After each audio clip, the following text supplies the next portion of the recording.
आइए हम वचन की ओर चलें। आइए हम एक वचन की ओर चलें और आप इस वचन को अच्छे से जानते भी हैं और कई बार आपने इस वचन को पढ़ा होगा, मनन किया होगा। तो आइए एक बार फिर से मैं आपका ध्यान जो है इस वचन की ओर लगाना चाहता हूं। हाँ जी, कोई निकालेगा निर्गमन की किताब उसकी 20 अध्याय।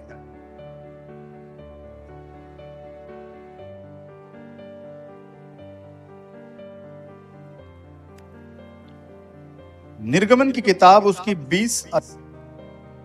अगर आप 4 आयत की तरफ थोड़ा सा अपना ध्यान लगाएं, अपनी बाइबल की तरफ देखें, तो यहां पर परमेश्वर का वचन क्या कह रहा है। हम नहीं कह रहे, प्रभु का वचन क्या कह रहा है। कहता तू अपने लिए कोई मूर्ति खोदकर ना बनाना। क्या कह रहा है परमेश्वर कि तू अपने लिए क्या ना बनाना, कौन सी मूर्ति ना बनाना। लिखा कोई, मतलब परमेश्वर कह रहा तू अपने लिए कोई मूर्ति ना बनाना। मित्रों, बहुत बार क्या होता है कि हमारे घर से मूर्तियां चली जाती हैं, लेकिन बहुत बार हमारे दिल के अंदर पड़ी रहती है। जरूरी नहीं है कि आप किसी मूर्ति की उपासना कर रहे हैं या नहीं कर रहे हैं, लेकिन बहुत बार बहुत सी चीजें आपके लिए मूर्तियां बन जाती है।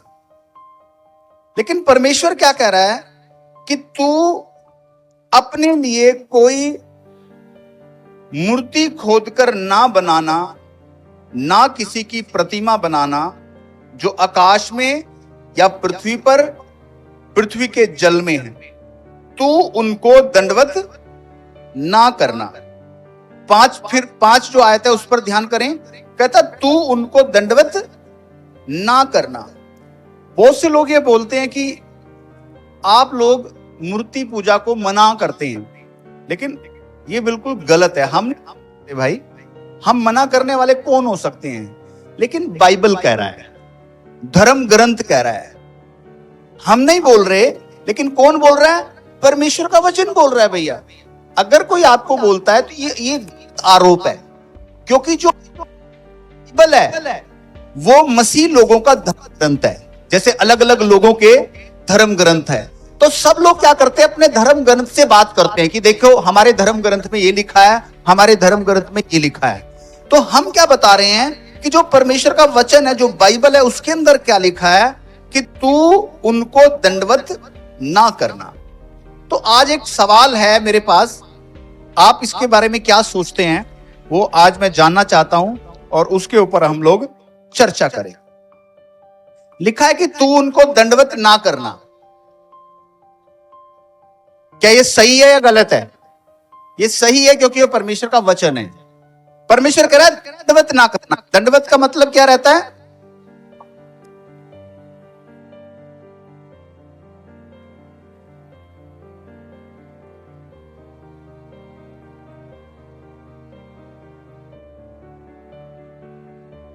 करना है दंडवत।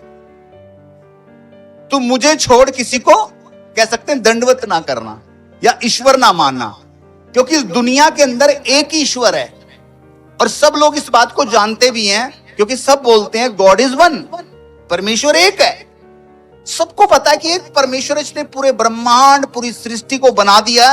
हम उस परमेश्वर की तरफ देखना है, हमें उस परमेश्वर को मानना है जिसने इस पूरे संसार को रचा है। सबसे पावरफुल वही है और सब इस बात पर बिलीव भी करते हैं।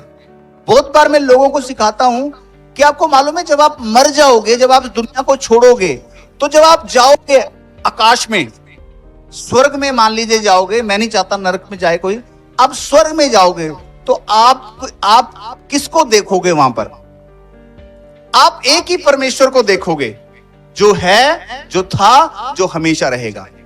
आपने बहुत सारे लोगों को देखा होगा जो, जिनको थोड़ा सा एक्सपीरियंस हुआ, जो मर गए थे लेकिन फिर से जिंदा हो गए थोड़ी देर के लिए, बूढ़े लोग। तो उन्होंने यही तो बताया, हाँ मैं मर गया था, मैं एक रोशनी के अंदर जा रहा था और मैंने देखा एक बहुत बड़ी कुर्सी है, उसके ऊपर एक चीटा बाबा बैठा हुआ है। सबको बाबा ही दिख रहा है, सफेद दाढ़ी वाला, और कोई नहीं दिख रहा, और कोई नहीं दिख रहा भाई। मतलब जिनको मान रहे थे वो भी नहीं दिख रहा, लेकिन एक दिख रहा है। मैं ये कहना चाह रहा हूं, एक ही है भाई परमेश्वर, और आज उस एक ही परमेश्वर के बारे में बात करें जो कह रहा है कि तू मुझे ही दंडवत, मेरी उपासना कर, मेरे सामने झुक, तू किसी चीज को ना बना, किसी चीज को दंडवत ना कर। अब मैं ये विचार कर रहा था कि क्या जब हम पैर छूते हैं किसी के, किसी बूढ़े के, मां बाप के, रिश्तेदारों के, तो मसीह लोगों में आपसे पूछना चाहता हूं, क्या लगता आपको पैर छूना दंडवत करना है या नहीं? पैर छूना सही है या नहीं? क्या ये परमेश्वर के वचन को तोड़ना है या नहीं? क्योंकि परमेश्वर कह रहा किसी को दंडवत। अब फंस गए भाई, क्योंकि हमारे बुजुर्ग हैं, मां बाप हैं, वो तो बुरा मानता कि ये तो हमें हमारे पैर नहीं छुए। क्या लगता है आपको? परमेश्वर कह रहा किसी की दंडवत नहीं करना, किसी को काम नहीं करना, केवल मेरी उपासना करना है। आप छूते हो अपने माता पिता के पांव? हाँ, अपनी सास के छूते हो? आपकी सास है आपकी सास? पांव छूते हो? कैसे छूते हो पांव आप? झुकना पड़ता है। तो आप क्या कर रहे हो? आप तो दंडवत कर रहे हो, लेकिन परमेश्वर कह रहा है तो किसी को दंडवत। प्रकाश कौर जी, ਤੁਹਾਡੀ ਨੂੰ ਪੈਰ ਛੁੰਦੇ ਤੁਹਾਡੇ? ਕੀ ਹੋਏਗਾ ਜੇ ਉਹ ਬੰਦ ਕਰਦੇ, ਕਹੇ ਨਹੀਂ ਨਹੀਂ ਮੈਂ ਤਾਂ ਪਰਮੇਸ਼ਰ ਦੇ ਸਾਹਮਣੇ ਝੁਕਣਾ है, ਤੁਹਾਡੇ सामने नहीं झुकना। प्रकाश कौर जी नाराज हो जाओगे। वो कह रहे कोई चक्कर नहीं है, ना भी श्वेता। देखिए आपको मालूम है, शायद पता नहीं आपने देखा है नहीं देखा है, पैर छूने का तरीका एक्चुअली बदल गया आजकल। आजकल कैसे पैर छू रहे हैं? एक मैंने देखा वो अपने ही छू रहा है, वो अपने ही छू रहा है, मतलब कि, और कई ऐसे होते हैं, है ना, मतलब कि एक फॉर्मेलिटी सी पूरी हो रही है ना। आप भी ऐसे ही छूते गए, हाँ जी क्या हाल है, ठीक है हो गया। तो लेकिन आपको मालूम पहले कैसे छूते थे? पहले जो महिलाएं, खास करके महिला, पुरुष नहीं पैर छूते थे, खास करके महिलाएं पैर छूती थी बुजुर्गों के। मैंने देखा वो क्या करते थे, देखा कईयों को, अभी भी आपने देखा होगा कि जब बुजुर्ग उनके पास आते ना तो उनके पैर वो खींचती है, समझे, है ना।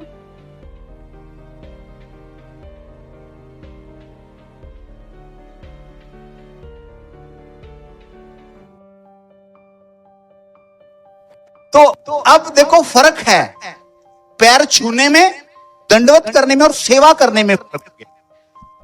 हेलो, जब आप फॉर्मेलिटी कर रहे हो, सिर्फ आपने पैर छुए, एक दंडवत करने के समान हो गया, लेकिन एक है सेवा।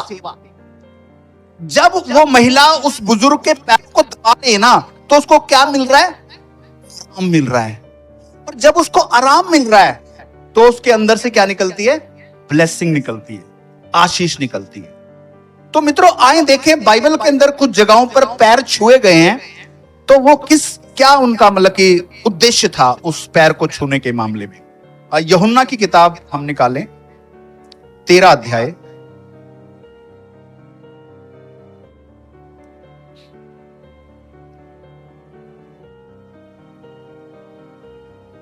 एक से हम लोग उसको जी, यहां पर यीशु मसीह क्या कर रहा है? बहुत लोग बोलेंगे कि यीशु मसीह ने भी तो पैर छुए हैं। यहां देखो यीशु ने क्या किया, अंगोछा लिया और चेलों के पांव धोने, लेकिन यीशु मसीह पांव नहीं छू रहा है, वो क्या कर रहा? पांव धो रहा है। पांव छूने में और पांव धोने में अंतर है। मैं आपसे कहूंगा अगर कुछ करना है ना, पांव छूने से कुछ नहीं मिलेगा।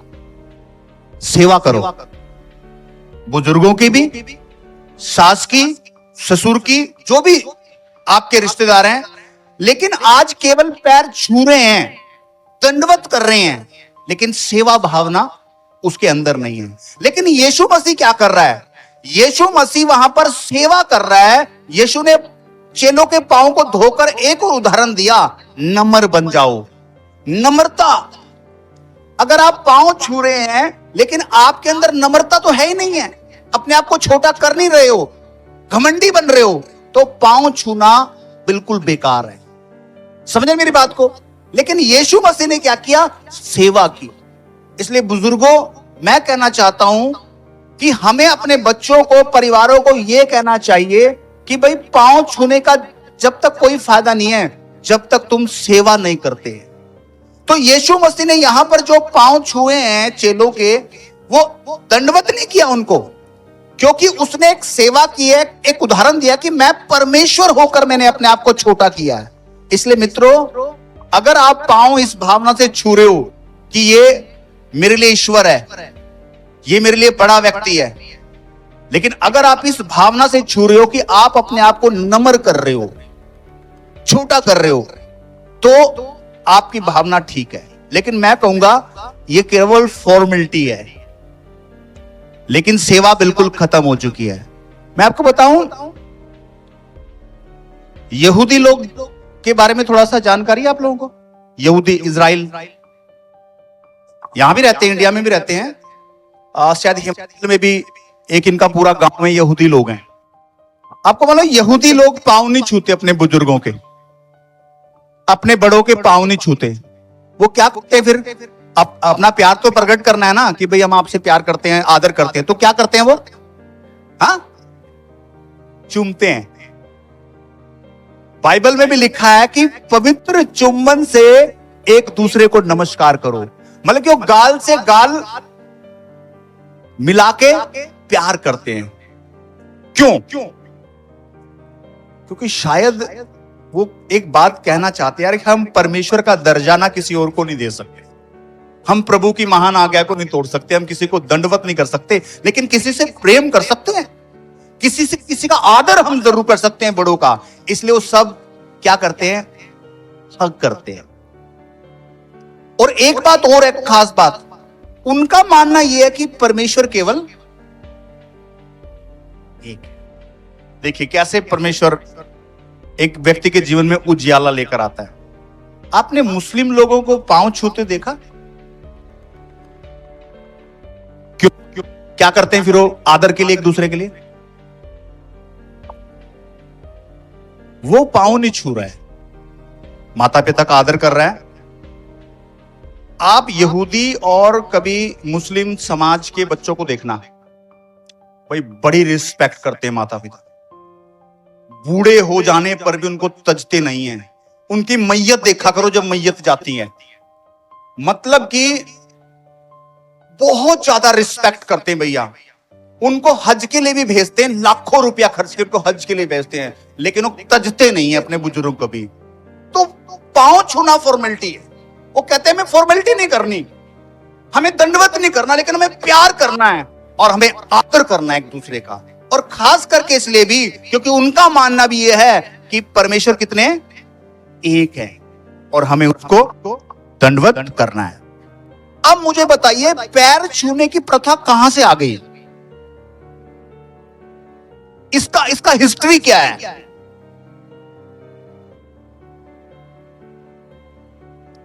इसकी जो हिस्ट्री है मित्रों, एक ग्रुप तो रह गया, क्रिश्चियन। वो कैसे आदर और प्यार जाहिर करते हैं? हाँ, आप पता नहीं कौन से वाले क्रिश्चियन हैं लेकिन क्रिश्चियन भी ऐसे करता है, वो हाथ मिलाता और गले लगता है। बहुत सारी चर्चेज में आप अभी भी ये प्रथा देखेंगे कि बहनें और भाई लोग जो है वो हक कर रहे हैं और मिल रहे हैं, हाथ मिला रहे हैं, लेकिन फीट नहीं छू। हालेलुया। अब मुझे बताइए, क्या एक पास्टर के पैर छूने चाहिए? पास्टर के, पादरी के पांव छूने चाहिए? मैं अपने पैर पे कुल्हाड़ी तो नहीं मार रहा हूं मतलब पास्टर, मैं नहीं चाहता कि कोई मेरे पांव छुए, क्योंकि बहुत बार क्या आपका उद्देश्य बदला होता है।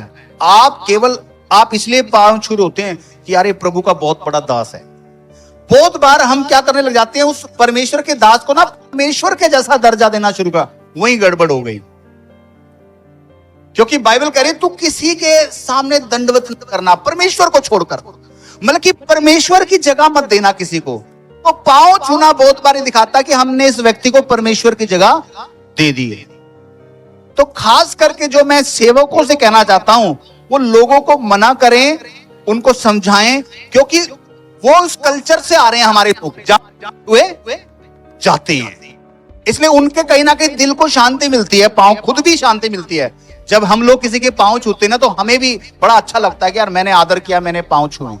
लेकिन एक सेवक को ध्यान रखना है, क्योंकि सेवक घमंडी भी हो सकता है, सेवक अपने आप को बड़ा भी समझ सकता है। जब लोग आके आपके पांव को छुएंगे, आपके मन के अंदर क्या आएगा? आपके मन में कहीं ना कहीं प्राउड फील हो जाएगा, ओ मैं बहुत बड़ा इंसान हो गया, देखो कितने लोग मेरे पांव पर हाथ लगा रहे हैं। इसलिए एक सेवक है ना, जो अच्छा सेवक तरह, वो बल्कि पांव पर हाथ लगाने से लोगों को मना करता है, बल्कि खुद उनके पांव धो देता है।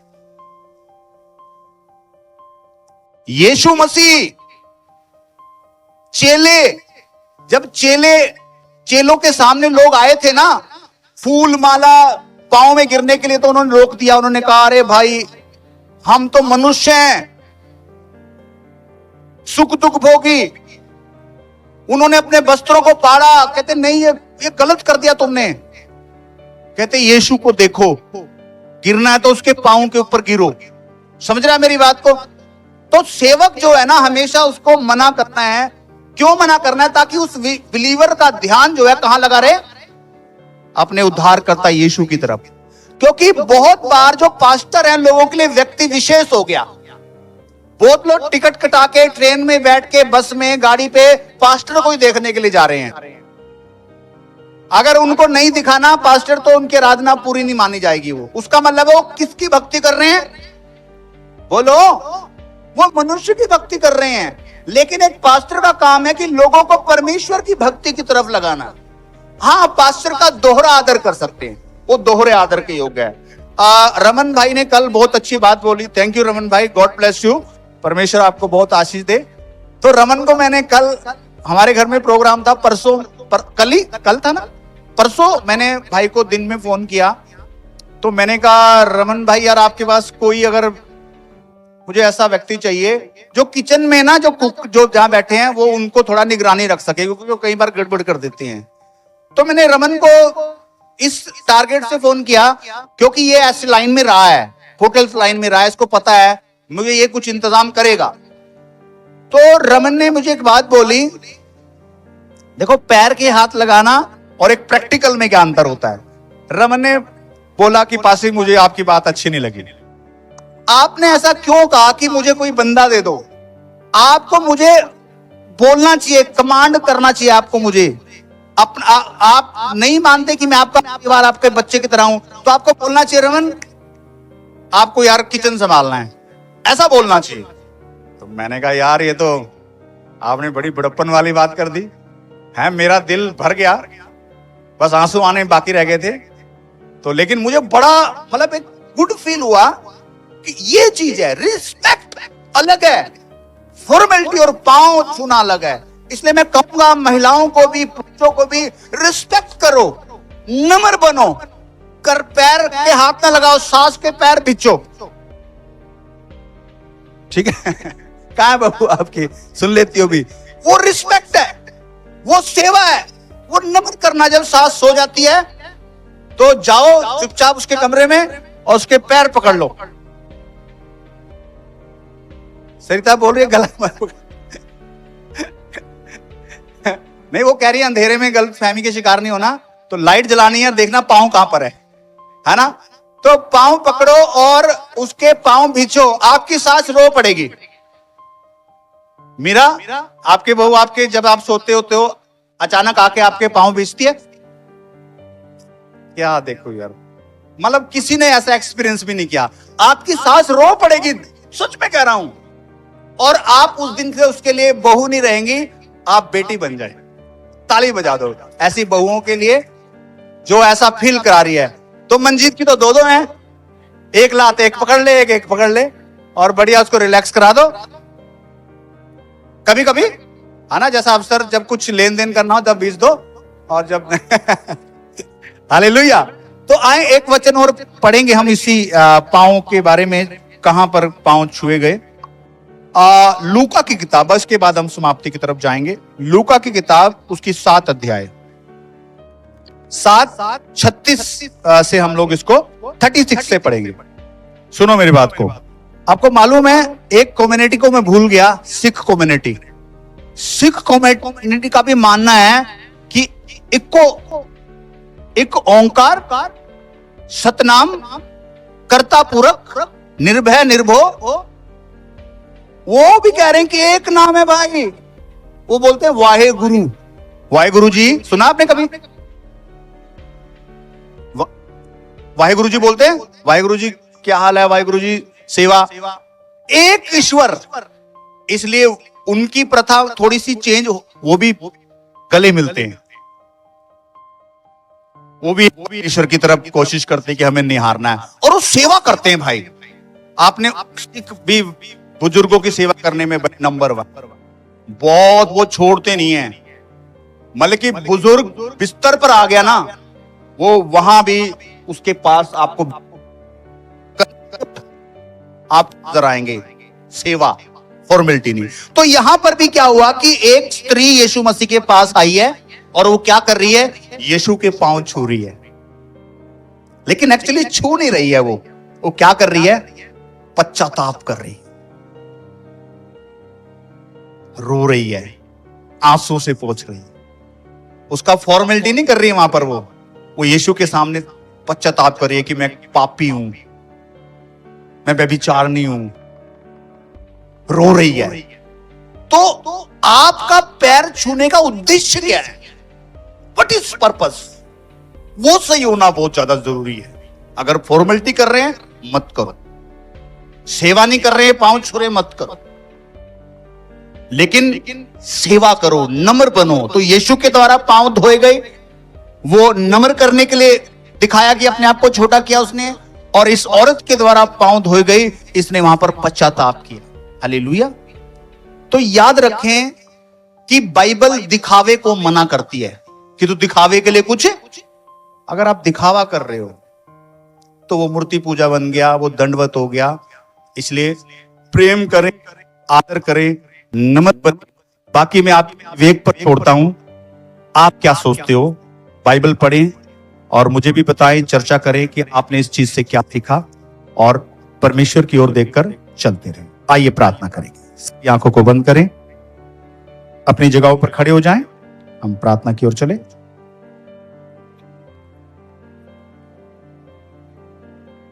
Thank you Jesus, heavenly father, heavenly father, heavenly father, thank you Jesus. आइए सभी अपनी आंखों को बंद करें और धन्यवाद करें जो प्रभु का वचन हमें मिला है। क्योंकि बाइबल में एक बात मैं जब पढ़ता हूं, जब यीशु की महान आज्ञा को देखते हैं, वहां पर लिखा है जाओ, हर एक जाति के लोगों को चेला बनाओ, उन्हें पिता पुत्र पवित्र आत्मा के नाम से बपतिस्मा दो, और आगे लिखा उन्हें सब बातें मानना सिखाओ। शिक्षा बहुत ज्यादा जरूरी है। तो मित्रों, मैं कोशिश करता हूं कि हम शिक्षा लें कि परमेश्वर का वचन क्या सिखाता है इसके बारे में। तो आज जो आपने सीखा है परमेश्वर के, क्योंकि प्रचार सुनते हैं और निकल गया, लेकिन शिक्षा बनी रहती है। आज जो हमने सीखा, आए उसे अपने जीवन में प्रैक्टिकल करें, यीशु मसीह की तरह बने, कि उसने दिखावा ना किया बल्कि चेलों के सामने अपने आप को नम्र और छोटा कर दिया। इस औरत ने दिखावा ना किया बल्कि आकर पश्चाताप किया कि प्रभु मैं पापी मनुष्य हूं, मेरे गुनाहों को माफ कर दो। बहुत बार हम दिखावा कर रहे होते हैं, लेकिन परमेश्वर चाहता है कि हम प्रैक्टिकल बने, हम सेवा भावना अपने दिल में रखें, लोगों को अपने दिल से लगाएं, उनसे प्यार करें, उनकी रिस्पेक्ट करें। इससे बढ़कर कुछ नहीं है। फॉर्मेलिटी ना करें, और खास करके जो प्रभु के सेवक हैं उनका आदर करें, और दोहरा आदर करें। जैसे कि मैंने आपके सामने उदाहरण दिया है कि उनकी बातों को माने, अधीन रहें, उनके लिए प्रार्थना करें, उनके समान बने, चलें और सेवा करें। प्रभु तेरा धन्यवाद इस समय खुदावन आपकी उपस्थिति हमारे बीच में है। प्रभु तेरा आत्मा यहाँ पर जुम्बिश कर रहा है और प्रभु ये सेवा हम सच्चाई से तभी कर सकते हैं जब तेरा आत्मा हमारी जिंदगी में हो। खुदावन तुम्हारी प्रार्थना है खुदावन हमें दिखावे से बचा, हमें अपने आत्मा को भर खुदावन, ताकि हम तेरी तरह बन जाएं, उन चेलों की तरह बन जाएं जिन्होंने लोगों को रोका नहीं। हमें दंडवत मत करो, परमेश्वर को कर। परमेश्वर हम धन्यवाद करते हैं प्रभु, एक एक जन को तेरे हाथों में सौंपता हूं प्रभु। तेरी कृपा हर एक की जिंदगी पर बनी रहे। तू बीमारों को चंगा करने वाला परमेश्वर है, आशीष देने वाला परमेश्वर है। एक एक को बरकत दे प्रभु जी। यीशु मसीह परिवारों को एकजुट एक मन कर दे प्रभु। लोग एक दूसरे का आदर करें, अपने आप को दीन करें, एक दूसरे के सामने छोटा करें, इज्जत करें परमेश्वर, और सेवा करें जैसे तूने की है प्रभु। चाहे वो सास बहू है, चाहे वो रिश्तेदार है प्रभु, बड़े हैं, हर एक जन के परमेश्वर ये लोग आदर करने वाले हो जाएं, और वो भी हृदय के साथ। खुदावन धन्यवाद, जो बातें सीखी वो हमारे जीवन में बनी रहे। इसलिए इस प्रार्थना को यीशु मसीह के नाम में मांगते हैं, सब कहें आमीन।